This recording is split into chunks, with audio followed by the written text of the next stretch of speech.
Hello and welcome to Outside Xbox. This is Show of the Week. I'm Mike. And I'm Jane, and this week I stuck firmly to Batman's no killing rule in Batman Arkham Knight.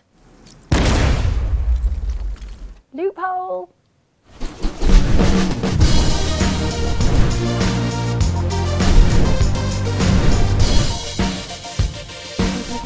They're sleeping. Everybody's just sleeping. I don't know how you have time to play video games anyway. I need to get everything done on my list of things I want to achieve in life before November 10th. Next up, learning a musical instrument. Wait, why? What happens on November 10th? The end of the world! Or the end of your social life, at least. Fallout 4 arrives on the 10th of November and promises to be Bethesda Game Studios' biggest, most complex game yet. And it's not like we came away from 100 plus hours of Skyrim feeling short-changed. Fallout 4's showing at recent Games Industry Expo E3 gave us an idea how staggeringly massive the game will be. And we've done a lot, and tonight we are going to show you a lot. There'll be weapon crafting, base building, armor designing, baby making, steady, and dog petting.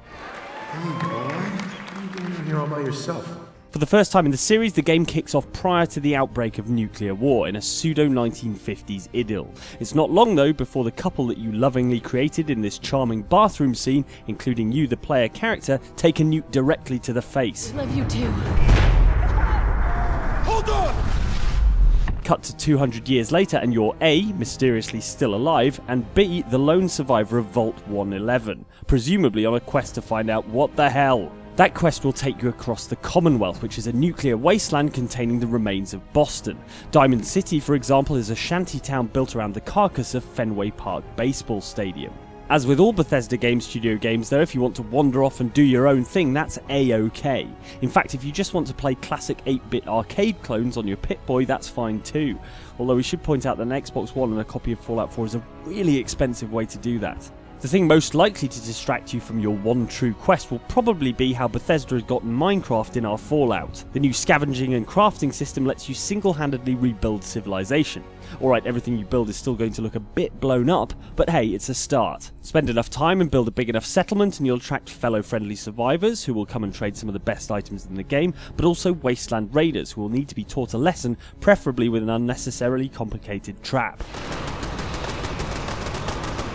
Finally, as if that wasn't enough customization, Bethesda has announced that the Xbox One version and potentially the PS4 one too will have support for mods. By mods we mean the custom stuff created by fans of the game on PC that can be plugged into your version of the game. New weapons, enemies and quests are all possibilities. These kinds of mods almost never appear on consoles, and Bethesda will have to apply a rigorous willy detecting approval process that must be the most hilarious job in video games, but it should be a huge step forward for console gaming.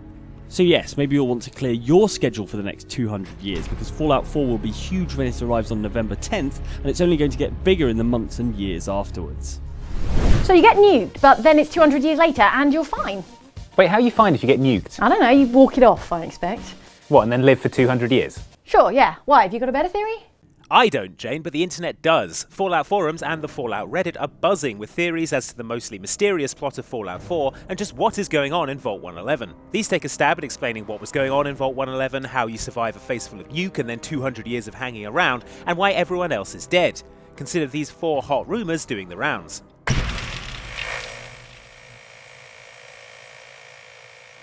Did I say hot rumour? I meant cold, very cold rumour, because one of the dominant Fallout 4 theories is that the character you play has been cryonically frozen for the last 200 years. Comparing the pre- and post-war bits of the trailer, the player character is clearly the same dude we see early on with the wife and baby. But riddle me this, how does the protagonist character appear to be fine and dandy 200 years later when the game takes place? Right now, the frontrunner theory is cryonic suspension. The concept already exists in the Fallout universe. The inhabitants of Vault 112 were all kept in a state of suspended animation while they got mind-tortured by a mad scientist pretending to be a little girl in the Tranquility Lane simulation.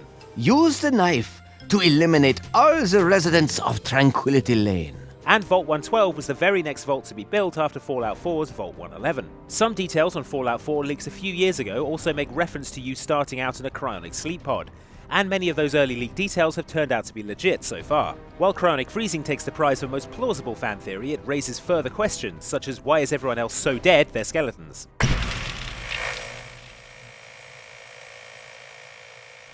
Another popular rumour doing the rumour rounds is that your character is an android. Fans deduced this one from how Fallout 4 is set in Boston and what we know about Boston in the Fallout universe. In the world of Fallout, the area previously known as Massachusetts is now known as the Commonwealth and contains the Institute, formerly the Massachusetts Institute of Technology, which is a high-tech organisation that can produce lifelike androids.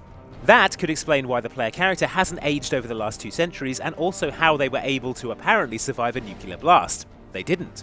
It would also give the story plenty of scope for Blade Runner-style twists and turns if you're never quite sure if you're a real human or an android. This theory can't explain, however, why you still need to use medicine like stim packs and Radaway to stay alive. If you were an android, why would any of that be necessary or even work? Plus, you'd be immune to radiation poisoning, so why wait 200 years to go outside?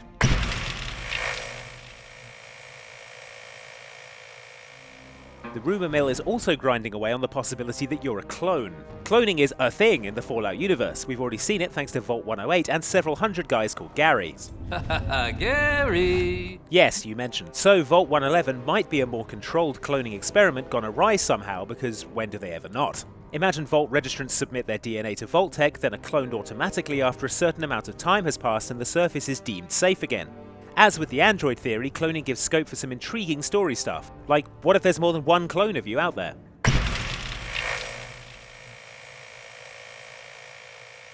Popular Fallout 4 fan theory the fourth is that you play as the baby. Not that you play the entire game as a baby, that would be weird. No, I mean you play as the baby from the pre-war section who grows up to become the player character. Or, given that 200 years has passed by the time your player character gets above ground, maybe you're the baby of the baby of the baby of that baby. I see where people are coming from with this theory. During the Fallout 4 event at E3, Todd Howard explained how you'll create 2 characters, a husband and wife, and that the game will generate a baby based on their looks. We even generate a baby based on the couple you make. The question is, why go to all that trouble if the baby is just going to get evaporated in the first 5 minutes of the game? Baby, no! It's pretty clear from the rest of the footage we've seen, though, that this here is the same guy from the pre-war section. That's corroborated by how he's recognised by his old Mr. Handy robot, Codsworth. Mr. Howard? Is that really you? More likely is the additional theory that your wife or husband and baby are still alive somehow out in the nuclear wasteland. But that just raises even more questions. How are they alive? How did they end up out there? Anyone got a theory on that? I'm open to any theories up to and including alien abduction. Now it's time to see what you've written in the comments and in your revised plans to kill the Batman. So 50 tanks didn't work. I'm thinking 100 tanks? Why not? Firstly, your comments on last week's show about Xbox Early Access and Extreme Camping Simulator The Long Dark. Shall I have a sleep? I'm gonna get a solid 8 hours. Alright, and you're gonna have to eat some dog food for breakfast, I'm sorry to say. And also in the game. Yeah. Pablo Plays is confused, saying, "The Long Dark is a camping simulator? I thought that was Call of Duty." Berserk Madman, calm down, meanwhile, has this to say about early access schemes. We can now buy unfinished games. Sorry guys, but last year has proved we've been doing that for a while. Oh, burn all last year's games. Yeah, don't take your warm clothes off. Strip naked. Survival tip number 1 is don't strip naked. Okay, thanks Jade. And Alex McDade has concerns about your advice for survival. I have this horrible feeling that any day now I'm going to end up stranded in the middle of some frozen wasteland, and the only survival tip that I'll remember is not to strip naked. There are worse survival tips, you know. Like fistfight a wolf. Dogs! No! Feel straight! Right trigger, use right trigger, and left trigger, alternate right and left trigger. Moving on, your comments on this Outside Xbox video about the times games got sick of your nonsense. But this is a video game, so as soon as you can just means exactly the length of time it takes you to get there, right? So why not spend half an hour messing around in the bathrooms, breaking into people's offices, and seeing if you can kill yourself by jumping off the balconies? Adam Thornton follows up the Deus Ex point with this. Also in Human Revolution, Pritchard chastises you for exploring. I know you've gone through a lot of changes, but stay out of the women's bathroom. Christian Biss, meanwhile, notes one glaring omission. He says 2 words, Stanley Parable. Stanley was fat and ugly and really, really stupid. He probably only got the job because of a family connection. That's how stupid he is. Charming. Alexander Ayers has this advice. Don't shoot the piano guy in Armadillo in Red Dead Redemption. Doesn't end well. Come on, how bad can it be? Oh.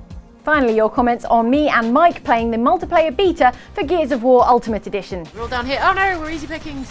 Nerd, Well, Get no. away. I'm easy pickings. Somehow my Get the hang of face this active attracts reload. shotgun shells. Corn41 is here with an explanation, saying, Baird's goggles are magnetic, so they do genuinely attract shotgun shells to the face. True fact. Honest. I knew it! While Talizora Naraya asks, would it kill them to add a little colour to the Gears games? It's just browns and greys. I don't know, when I was playing there was a lot of red. Chainsaw. No, it's bad. Oh no, I'm being chainsawed. It really confuses I'm me. being chainsawed by Mike. Yeah. Finally, Agent Washington says, Jane enjoyed using the chainsaw too much. Define too much. Yeah, chainsaw. Hooray. Yeah, alright, that's probably a bit too much. Anyway, the banjo music has stopped, so I'm going back to the sofa. Okay, I've got my own pre-Fallout list to work through. Let's see, number 1, break Mike's banjo.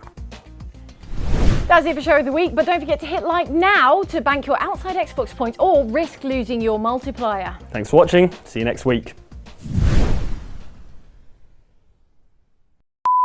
Whew, okay, so what else is on your pre-Fallout to-do list? Actually go for lunch after Show of the Week. Nice, alright, let's go. Was that my banjo?